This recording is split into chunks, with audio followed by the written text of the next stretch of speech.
I'm curious, when you went through puberty, I mean, I know there had to be a lot of hardships, but was there ever any gender fluidity whatsoever to it as you went through puberty, or did you know? No, well, first of all, I can answer my own experience. Right. I can't speak, obviously, for all cisgender people, but I think I remember kind of an eagerness to have it start because I knew it was going to happen. Well, I had mixed feelings about it. I have very clear memories of being in health class and finding out all these changes were coming. Right. And the boys putting tennis balls in their shirts, being like, ha ha, this is gonna happen to you.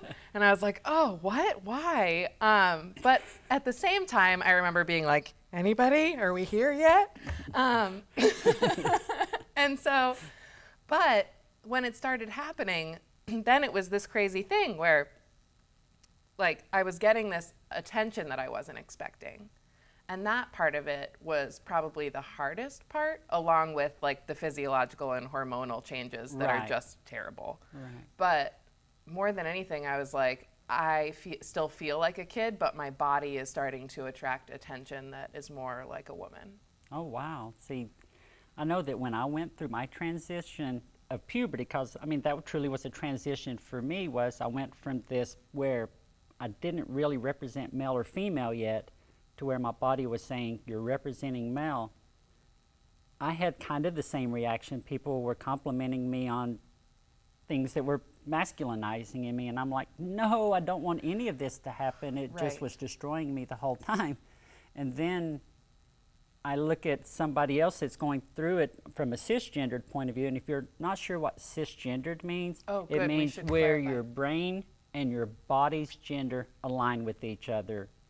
I'm not saying that it's rigid or anything like that, because I still am trying to decide if gender is something that flows a little bit even for cisgendered people. I don't know that yet, but to be cisgendered, so basically your transition was going from a youth to an adolescent, whereas as a transgendered person, my transition was going from a youth to the wrong body, not the body I was wanting.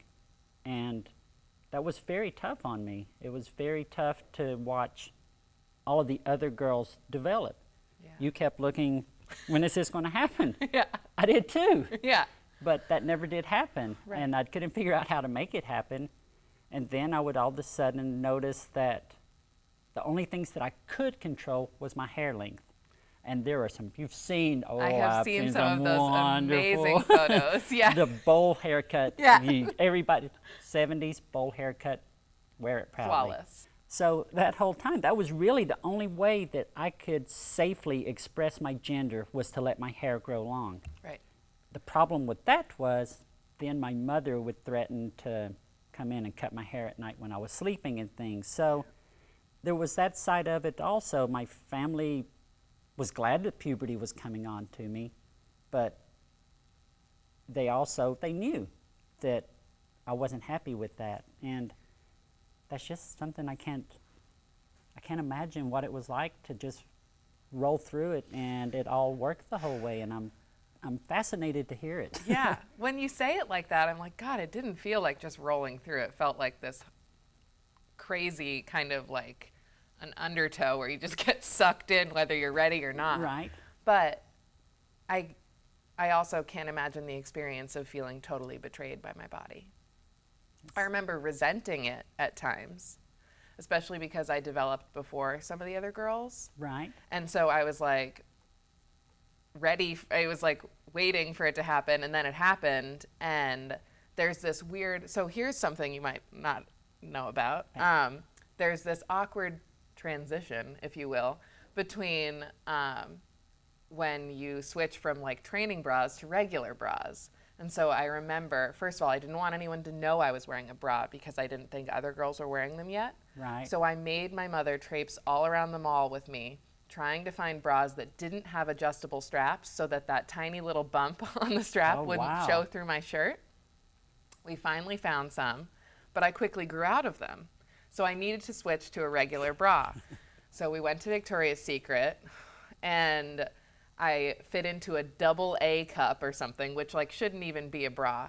But I remember wearing it, and so it looks different because the training bras are like super, you know, they're flat. They're like a sports bra. And then you put on this regular bra, and it starts to look a little bit more like boobs. Looking back on it, it probably looked like nothing.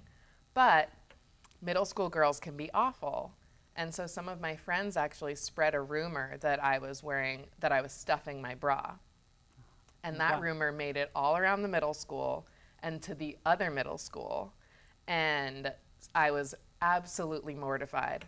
And I went home and cried and cried and cried to my mom. And I wore my stepdad's sweatshirts to school for like 2 weeks after that because I didn't want anyone to see my body.